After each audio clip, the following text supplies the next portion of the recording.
Hello and welcome to Your Trades with me, Ankur Mishra and Kavita Thapalyal. And Kavita, what a day of trade today, completely in red. We did try to recover during the day's time, but at the end of the day, particularly about Nifty, we did maintain 25,000 mark. The lowest point was 25,020, but still in red territory completely, and almost all sectors participating in it. Absolutely. Even the major indices, we saw in fact, the fall was much more in mid caps and small caps. So a very choppy trade, a very choppy session today. 25,027 the low and 25,149 was the high, and we were just moving in this range itself. And then we definitely closed below 25,100. But having said that, even Bank Nifty, if we look at it, 55,121 is the level where we closed the shop today. Broader indices, yes, mid caps closed almost 1% down as compared to small cap, but look at these sectors. Almost all sectorals outperformed. They were following the major indices, except for FMCG as an index. We saw it just marginally up in green. But having said that, auto down more than 1%, even reality more than 1%. Rest all these sectors. You talk about pharma, you talk about PSU Bank, which were earlier in green, but then showing sign of selling pressure again coming up towards the end. So everything closes in red except for index-wise FMCG. So a weak session today, but then let's see what's up for the Qs tomorrow. But then choppy trades and Nifty back below 25,000. Cabinet approves 3 shipping schemes. That's the top headline of the day, and we'll be elaborating more on this particular news coming up. Also, government was hiking FDI limit in PSPs. That's also as per reports. We'll be elaborating more in the show coming up ahead. Minda Corp definitely was in focus today, and it eyes 3x revenue, and we did see the stock in focus as well. PhonePe files DRHP for almost 1.5 billion IPO, and this is as per the sources, and we will discuss this and also discuss your trades in this particular counter. So Ankur, all in all, a choppy trade session with all sectoral indices closing in red. Definitely a choppy session, but what investors want to know, what market participants want to know, what will happen now and what should be strategy for tomorrow. To decode the same, we have with us Amar Singh, Senior Vice President Research, Angel One. Mr. Singh, first question to you is 25,000 is still intact as a support. Do you think it will be broken tomorrow? I would say that, currently what we are seeing is definitely there's some sort of headwinds with regard to the comments made by the US president, and that is not likely to go away very soon. So till the time we really don't see some clarity there could be some pressure in some of the sectors. So having said that, because we saw that most of these IT stocks, they have taken a beating, and but the good part is that the auto stocks continue to remain positive, like the likes of Aisha Motors or Maruti for that matter. And we are seeing some positive momentum in the pharma space also, though some consolidation there. As I was listening, FMCG is again one sector where we are seeing some sort of positive momentum today in terms of Nestle India, Hindustan Unilever. So clearly, it shows that markets are trying to form a support, but on the upside, as far as Nifty is concerned, I would say the recent top is going to act as an important zone of resistance. But the trend is definitely in favor of the bulls, and there's not much of a negative except that what is emanating from the US or the US president, to be precise. Markets have factored in, so I would say we shouldn't be. There's not much of a concern as of now.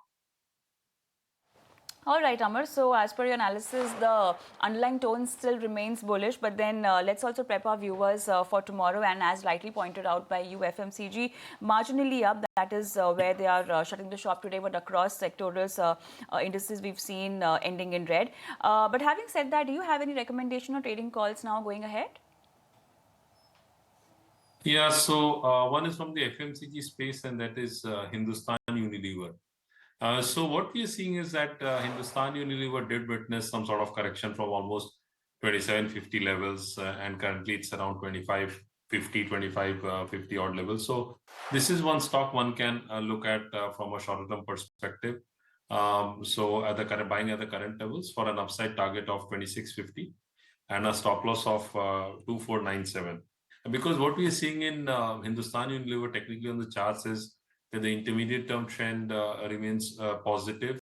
A long-term trend is also positive. Short-term is moving from oversold territory, so there could be a pullback. So on the upside, 2650 is what one can look at. And the other stock to look at is from the telecom space, and that is Bharti Airtel. Now, what we are seeing in Bharti Airtel is that it had a dream, no doubt about it, witnessing some sort of consolidation. But still, the trend, overall trend remains positive from a shorter term as well as a longer term perspective, though on the weekly charts, we are seeing some sort of consolidation. So this is the second stock one can look at buying at the current levels for an upside target of 2020 and a stop loss of 1867. All right. Thank you so much, Mr. Singh, for joining with your views. Thank you. With this, it's time to hear a few words of wisdom. Manish Sonthalia, Director and Chief Investment Officer, MK Investment Managers, is expecting sectors like consumption, capital markets, and infra playing a big role. Let's listen into what he had to say about his sectoral call.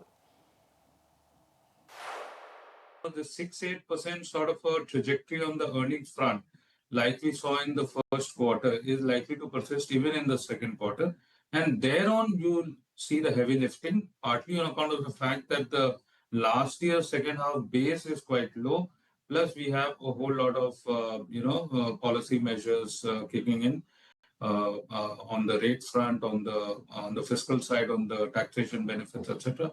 But consumption, capital markets, infrastructure, insurance, banks, more so the public sector banks, you are looking at even IT on the valuation front, not so much on the news flows front, but it's also a buy. And I would tend to believe that even pharma, CDMO, the outlook looks pretty promising. So these would be some of the sectors where things would look good.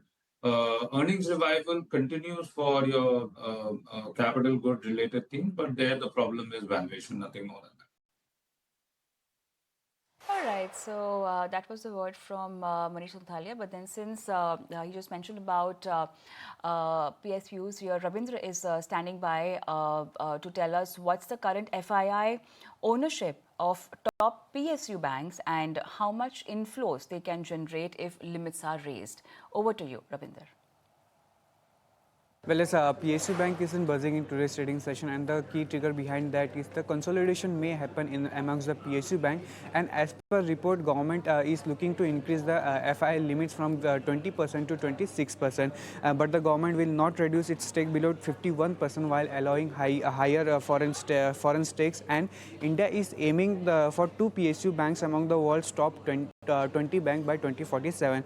And if we look about the top 10 PSU bank with the highest FI ownership, Canara Bank topped the list with highest ownership of 11.7% as of June 2025. But when we compare this by the current limit, which is 20%, total headroom left it 8.3% among the PSU bank, which is followed by State Bank of India with 11.4% FI ownership, and the total headroom left it 8.6%, followed by Bank of Baroda with 8.5% FI ownership, and headroom left is 11.5%, followed by many more banks like Indian Bank, Bank of India, Bank of Maharashtra, Central Bank, PSB Bank, UCO Bank, and Indian Overseas Bank. And if the government approve the FI ownership from 20% to 26% as per Novama alternative, State Bank of India could see a biggest potential inflow of $466 million, followed by Bank of Baroda and PNB to $76 million each, and followed by Canara Bank with $64 million and $62 million for Union Bank of India. Separately, Indian Bank is expected to see fresh inclusion, which could bring inflows around $177 million. And if the current cap is increased from 20% to 26%, this will help PSU Bank to raise more capital. So back of this, PSU Bank is in focus in today's trading session.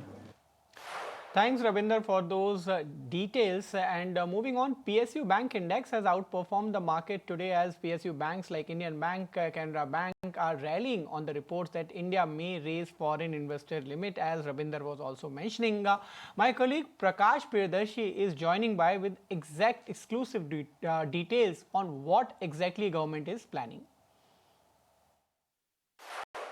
The government is mulling hike in FDI limit in public sector banks, a very crucial development coming in amid complex geopolitical situation and as per the current requirement of the Indian economy. In fact, sources are indicating that the government is considering raising the 20% cap on foreign investment in public sector banks, and that could be increased beyond 26%, a very significant development coming in. However, our sources have confirmed that the government will continue to hold a minimum 51% stake in public sector banks, which is part of the overall next generation reforms in the financial sector. Sources also tell us that this proposal, among others, was also discussed in the recently concluded PSB's Manthan, where a comprehensive review of foreign shareholding norms is underway between the government and RBI. Along with that, increasing foreign investment will ensure stable fund flow, strengthen the capital base, and support expansion of PSBs to meet the current requirement of the Indian economy. Sources also tell us that the government plans the next set of reforms in PSBs, focusing on capital flow, service quality, and technology to make them future ready. Efforts are being also made to place at least 2 public sector banks among top 20 global banks. All right, so this was our big story of the day, but then let's shift gears and let's talk about Minda Corp. Minda Corp releases its Vision 2030 targets with an aim to triple revenue and become nearly debt-free. Srishti joins in with all the details. Srishti?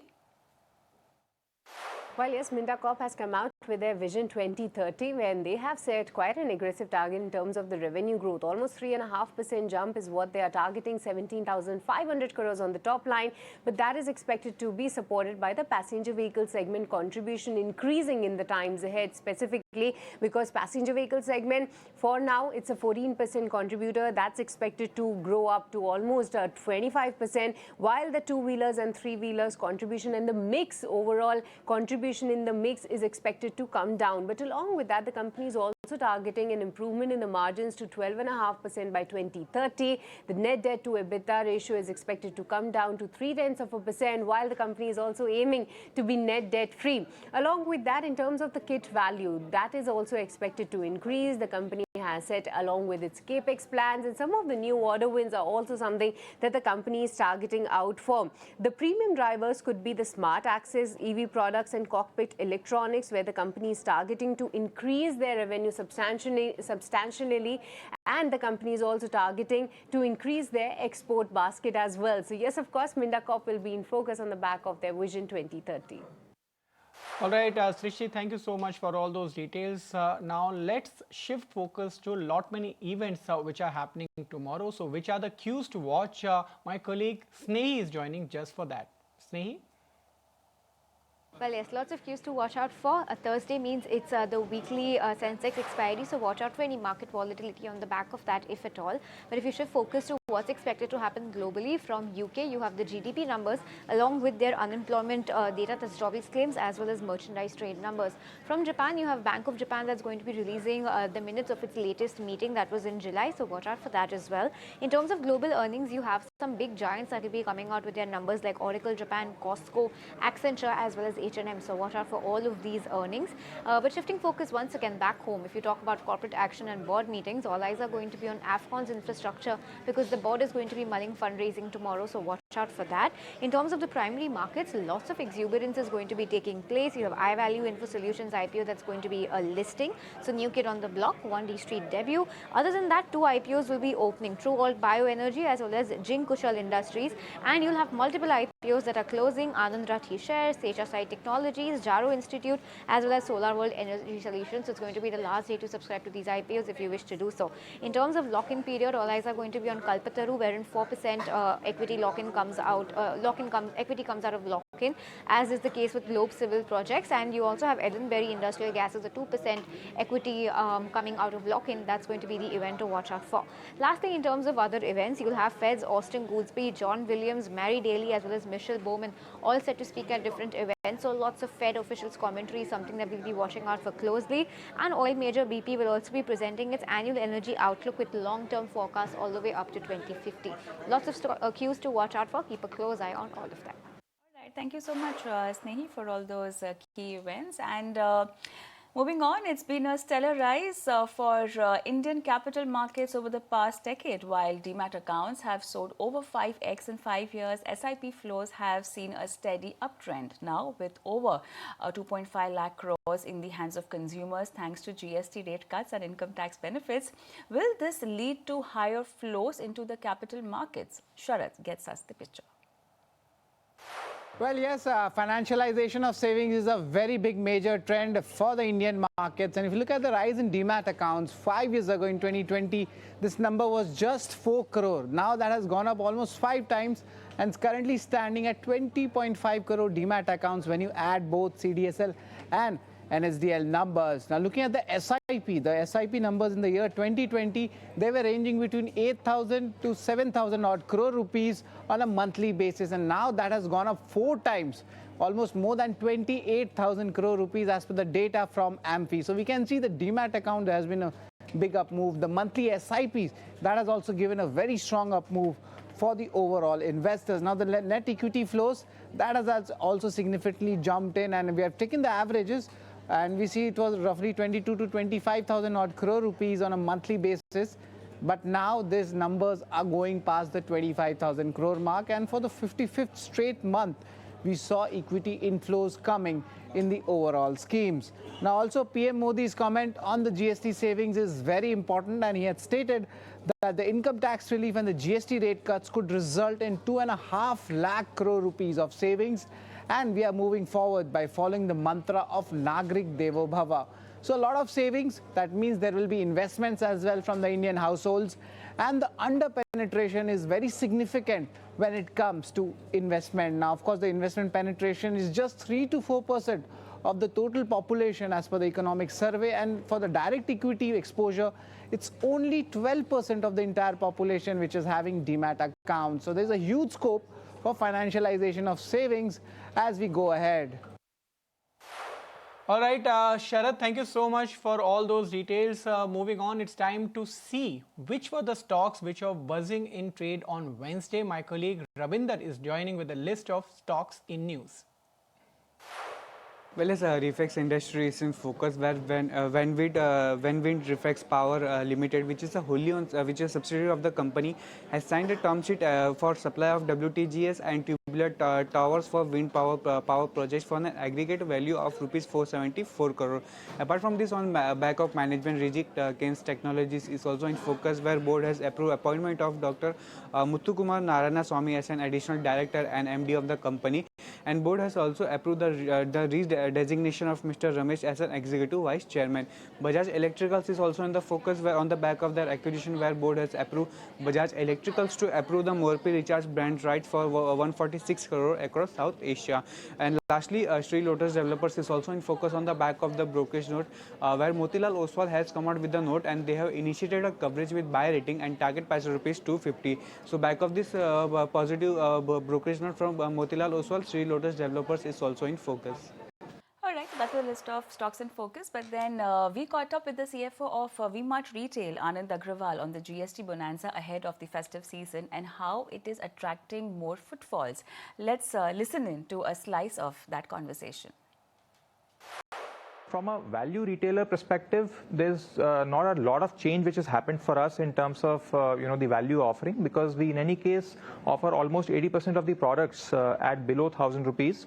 So that way it's not so much of a complex change for us, but from a customer sentiment point of view, it's a very big and welcome change because just at the cusp of the start of the festive season, there is a lot of positivity around retail, around shopping, and around paying less. So from a family perspective, I think it's going to be a bit of a game changer. I'm not too sure how much of real impact will it make for retailers at the lower price points, but definitely we are anticipating and also seeing better footfalls even right from yesterday. You're largely a value retailer and apparel is a specific focus for you. Now that the GST changes have made the 1,000 to 2,500 a very attractive segment for apparel retailers to be in, that's the one that has seen the biggest cut. How are you revising your strategy of looking at the pricing that you operate in? So you are absolutely right. The biggest change for value retailers has been in the price segment of 1,000 rupees plus, because that is where the maximum rate benefit will accrue for the customer from a value retail perspective. So that is an area where we really did not used to have a lot of product mix. Because the tax rate were detrimental, in terms of the consumer interest. So now that the tax rates have been rationalized or substantially reduced, so that is an area where we would want to experiment and explore more, offer more, opportunities for the customer to upsell, to see. I'm not too sure what the offtake is going to be, but at least from an offering perspective, we would want to explore and offer more to the customer in that price bracket. All right, thank you so much, Anjali, for that exclusive conversation. But with this, it's time for a wrap in this edition of Your Trades. On behalf of Kavita, me and entire Now team, thanks for tuning in.